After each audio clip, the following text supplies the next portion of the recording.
প্রশ্নটা বাগদাদের ভবিষ্যতের, এবার প্রশ্নটা আমার বাবার স্বপ্নের।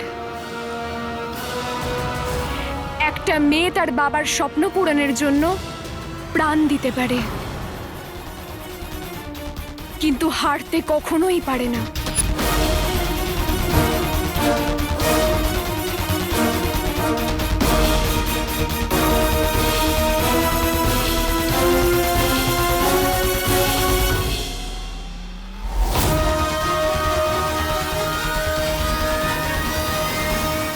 রাজকুমারী তার নিজের সীমা লঙ্ঘন করতে চাইছে না তো?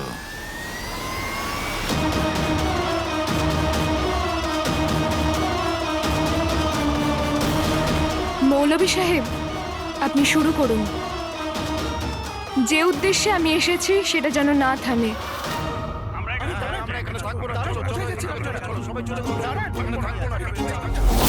खुद को क्यों रोक रहा है ओ बंदे,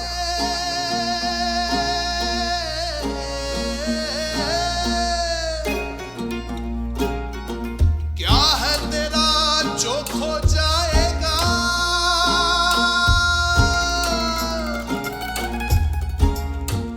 हिम्मत दिखा तू रत्ती भर की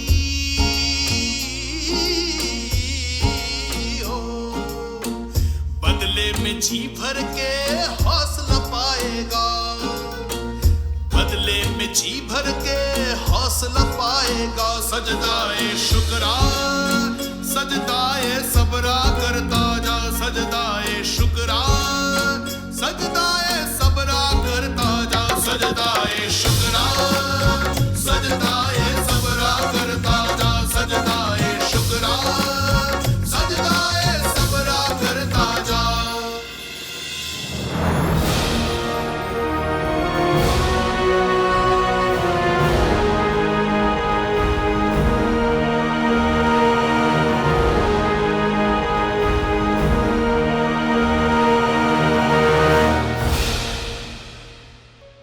রাজকুমারী আসলে করতেটা কি চাইছে?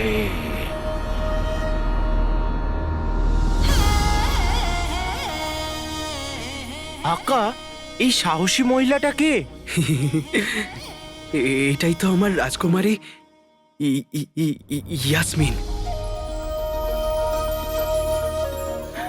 আলাল হাবিবি, এবার আমি করব কি? আরে ভাই সব, তোমরা থেমে গেলে কেন? জীবন কি তোমাদের কাছে প্রিয় নয়? খুব প্রিয়। হ্যাঁ, প্রিয়, কিন্তু রাজকুমারী যদি প্রাসাদের বিলাসিতা ছেড়ে নিজের জীবনের ঝুঁকি নিয়ে আমাদের জন্য আমাদের সঙ্গ দিতে আসে, তাহলে আমরা কেন তাকে সঙ্গ দিতে পারবো না? যেই রাজকুমারী তার জনগণের জন্য সীমা লঙ্ঘন করতে পারে, সেই রাজকুমারী তার জনগণের স্বপ্ন কখনো ভাঙতে দেবে না। আমাদের অন্তত একবার রাজকুমারীর কথাটা শোনা উচিত। সব মিথ্যে, সব ভুলভাল হতে পারে, কিন্তু যদি এটা মিথ্যে আর ভুলভাল না হয় তাহলে? আর যদি রাজকুমার ইয়াসমিনের উদ্দেশ্য সৎ হয় তাহলে? হ্যাঁ, আমাদের সবাইকে রাজকুমারীর কথা শোনা উচিত, শোনা উচিত। হ্যাঁ হ্যাঁ, আমিও তো তাই বলছি, শোনা তো উচিত, শোনা উচিত।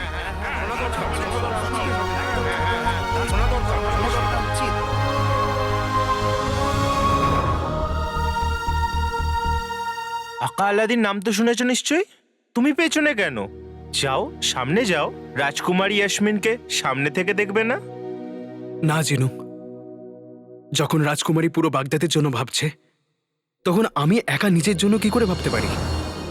আর তাছাড়াও যে মনের মধ্যে থাকে তার কাছে যাবার প্রয়োজন পড়ে না।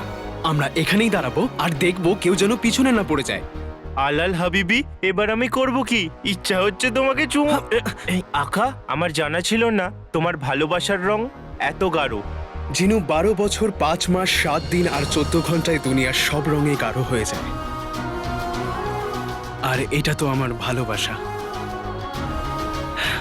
অনেক আগে রাজকুমারীকে দেখেছিলাম, দেখা মাত্রই জ্ঞান হারাই। আজ অবশেষে জ্ঞান ফিরল। আপনারা সবাই কি ভাবেন? যে আমি আপনাদের চিন্তা করি না? রাজকুমারী ইয়াসমিন তার জনগণকে ভালোবাসে না? যদি আপনারা এটা ভেবে থাকেন তাহলে ঠিকই ভেবেছেন।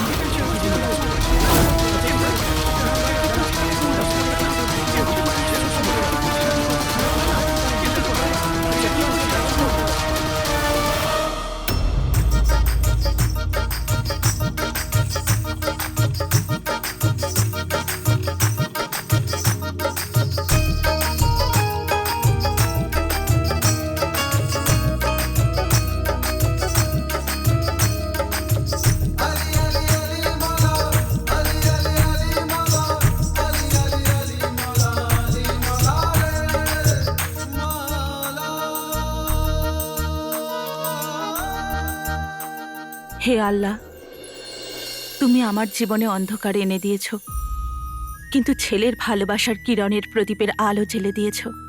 আমি তোমার কৃপা প্রার্থী।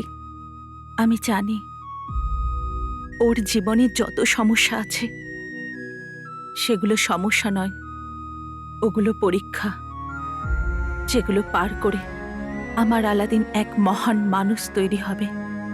এই মা শুধু এইটুকুই চায় যে তুমি তার জীবনে যত পরীক্ষায় লিখে দাও না কেন, কিন্তু ঘৃণা লিখে দিও না।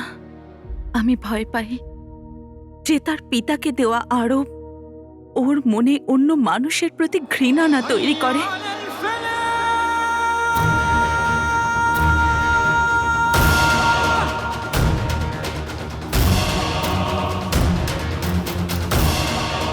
আমার কাছে তোকে ধরার আরেকটা উদ্দেশ্য এসে গেছে, কালোচোর। তুই ওমারকে ফাঁকি দিয়েছিস, এবার আমি তোর কাছে পৌঁছেই ছাড়ব। তুই এখান থেকেই পালিয়ে গিয়েছিলি। এখানে দুটো রাস্তা, এক এই রাস্তা, এদিকে তো কোতোয়াল পাহারা দিচ্ছে, আর এই রাস্তা দরগার দিকে যাচ্ছে। তোর প্রমাণ এখান থেকেই পাওয়া যাবে।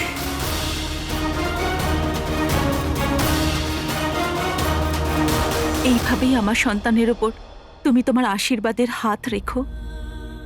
নিজের পিতার উপর লাগা আরোপকে দূর করার জন্য ও এমন একটা পথ বেছে নিয়েছে, ওকে রক্ষা করো।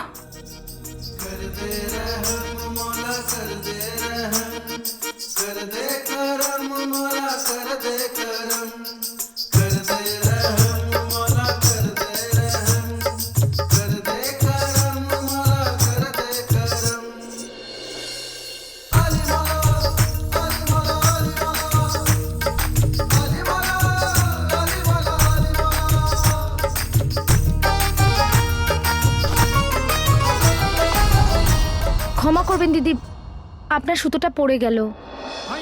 ঠিক আছে।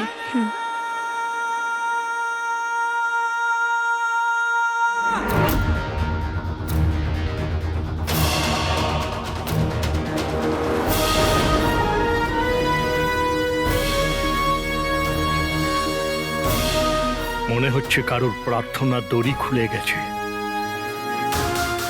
হে আল্লাহ, আমার কাছে তো আর চাওয়ার মতো কিছু বাকি নেই, কিন্তু যার এই দড়ি খুলে গেছে তার সব প্রার্থনা সফল হোক।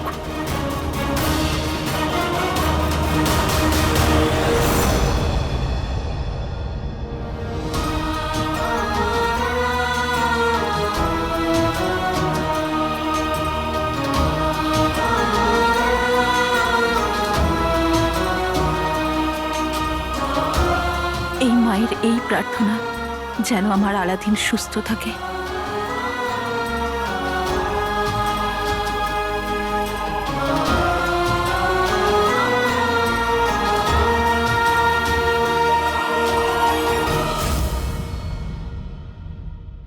আমি শুধু আপনজনদের কথাই ভাবি।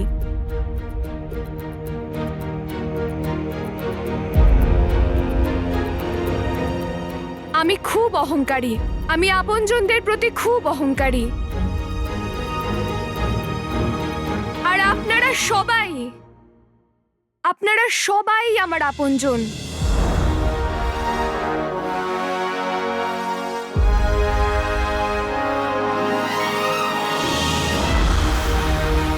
আমার বাবা আমার আপনজন, আর আমি জেদ ধরে নিয়েছি যে আমি আমার বাবার স্বপ্ন পূরণ করেই ছাড়বো। জানেন কেন?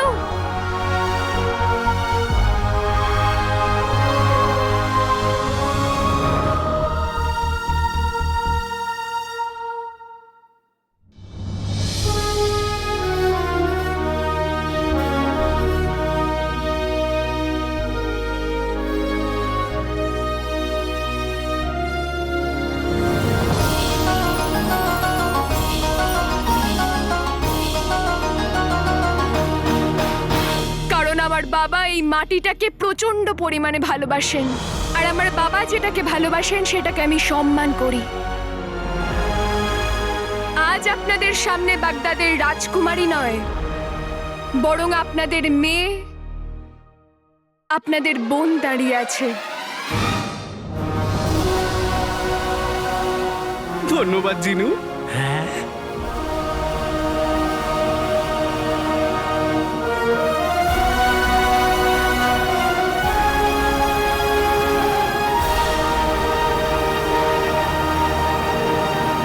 আমি আপনাদের কাছে অনুরোধ করছি, আপনাদের দেশের প্রতি যে কর্তব্য সেটাকে পালন করুন। আপনাদের কি মনে হয় যে আমি আপনাদের এই খনিতে একা রেখে প্রাসাদের চার দেওয়ালের মধ্যে শান্তিতে বসে থাকব? যদি আপনারা এটা ভাবেন তাহলে ভুল ভাবছেন, কারণ আমি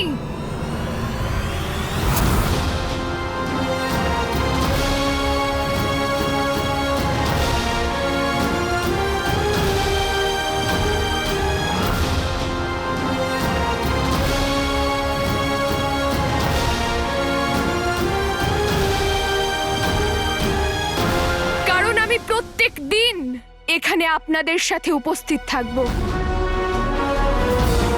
আপনাদের ওপর যদি কোনো বিপদ আসে তাহলে তার মোকাবিলা আমি করব। আমি আমার প্রাণের চিন্তা করি না, আমি আপনাদের চিন্তা করি। এ তো মরা বাঁচার কথা বলছে। আচ্ছা মা বাবা, আবার দেখা হবে। আরে গুল্লু, না হলে আমি তো তেল বার করে দেবো। চুপ কর, তেল বের করে দেবো আমি বোঝাচ্ছি। গুল্লু আমার সোনা চাঁদ, আমার হিরে মানিক, হ্যাঁ বোঝার চেষ্টা কর।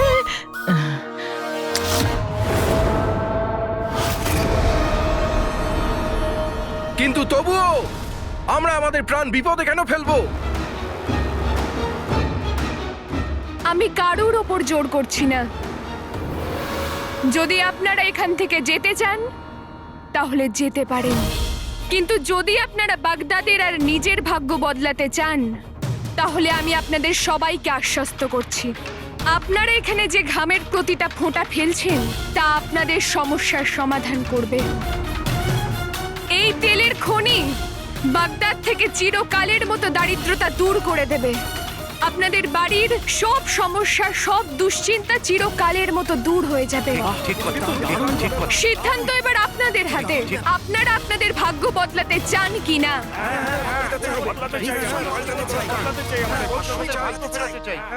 আপনারা আমার সঙ্গে আছেন কিনা?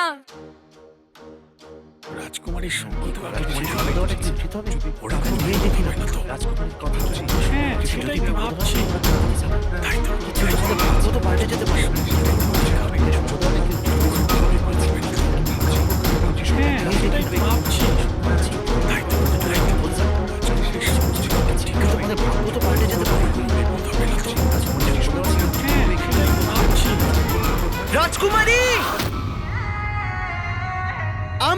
আমরা আপনার সঙ্গে আছি। রাজকুমারী, আমরা আপনার সঙ্গে আছি। হ্যাঁ হ্যাঁ রাজকুমারী, আমরা আপনার সঙ্গে আছি। আমরা আপনার সঙ্গে আছি। হ্যাঁ রাজকুমারী, আমরা আপনার সঙ্গে আছি।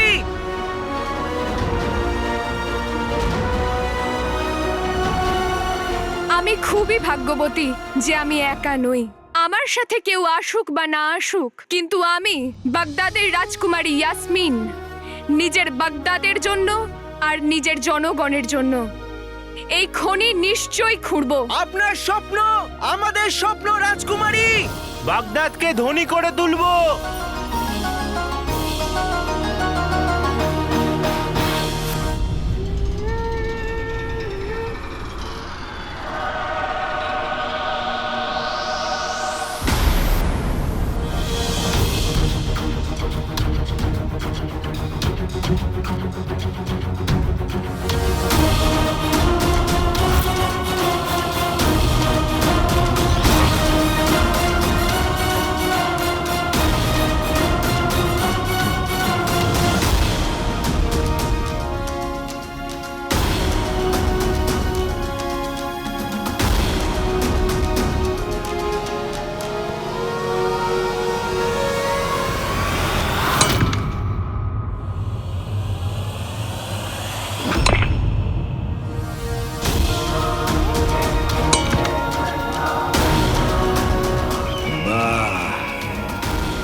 ভালোই হয়েছে, লোক কম, পুরস্কার ভাগ করতে হবে না। হ্যাঁ জিনু, ভেবে দেখ আমরা কত ধনী হয়ে যাব। আর এরা কত গরিব। তারপর এরা আমাদের থেকে ভিক্ষা চাইবে। এদের কাছে এদের ছুঁচোর মতো মাথায় চামেলির তেল লাগানোর অর্থও থাকবে না। হ্যাঁ,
বাগদাদের জন্য।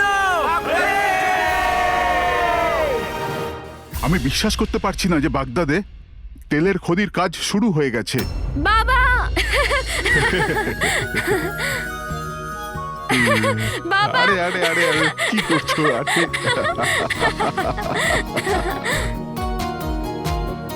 আমি তোমাকে বলে বোঝাতে পারবো না আমার তোমার উপর কত গর্ব হচ্ছে। তুমি আমার স্বপ্নকে বাঁচিয়ে তুলেছো। এইসব তোমার জন্যই হয়েছে বাবা।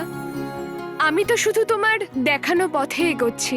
অতি উত্তম, অতি উত্তম।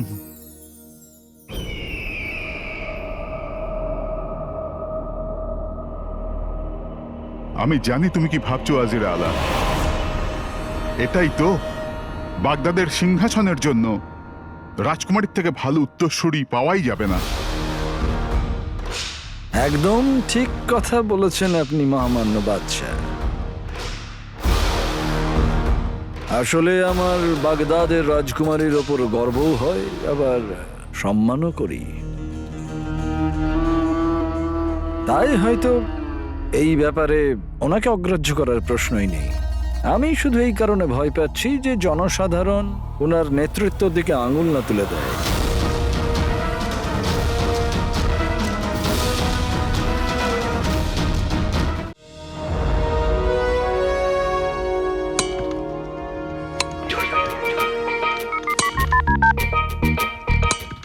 আকা, এই রাজকুমারী ইয়াসমিন, উনি মানুষের মধ্যে কি সাহস জুগিয়েছেন। এবার সবাই মিলে তেলের খনি খুঁড়ছে। আমি বলেছিলাম না জিনু, আমার রাজকুমারী ইয়াসমিনের মতন কেউ নেই। রাজকুমারীর স্বপ্ন আমার স্বপ্ন। এবার তাড়াতাড়ি কাজ শেষ করা যাক। যত তাড়াতাড়ি কাজ শেষ করব তত তাড়াতাড়ি বাদশার সাথে দেখা হবে আর বাবার সত্যিটা জানতে পারবো। কিন্তু আকা, লক্ষ্য যখন আমাদের এত সামনেই, তুমি এত ঘুরপথে কেন যাচ্ছ? মানে আকা, আমি কিছু সেপাইদের কথা বলতে শুনেছি। যে এই কাজের তদারকি রাজকুমারী নিজে করছেন, আর উনি এই পাশের রাজকীয় তাঁবুতে উপস্থিত আছেন।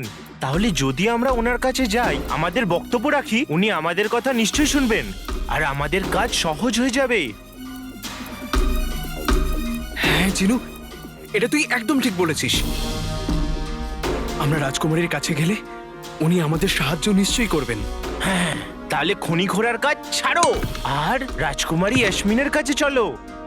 আকা, তোমার ছোটবেলার স্বপ্নকে পূরণ করো।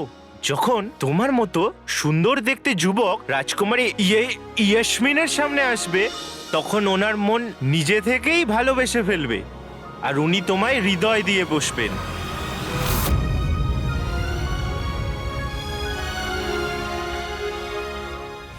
আর এখানে কোনো দুর্ঘটনা হবে না, কারণ এই স্বপ্নটা এখন শুধু আমার বাবার নয়, বরং পুরো বাগদাদের জনগণের।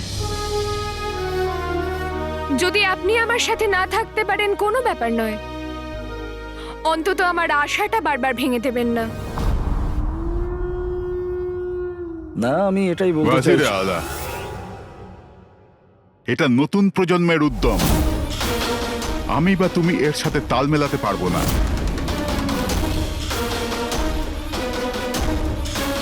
বাগদাদের ভবিষ্যতের সুলতানা নিজের সিদ্ধান্ত নিয়েই নিয়েছে। তোমাদের দুজন বাপ বেটিকে শিক্ষা আমাকে দিতেই হবে। এমন আঘাত করব যেই উৎসাহের সঙ্গে তোমাদের নাম নিশান মিটে যাবে।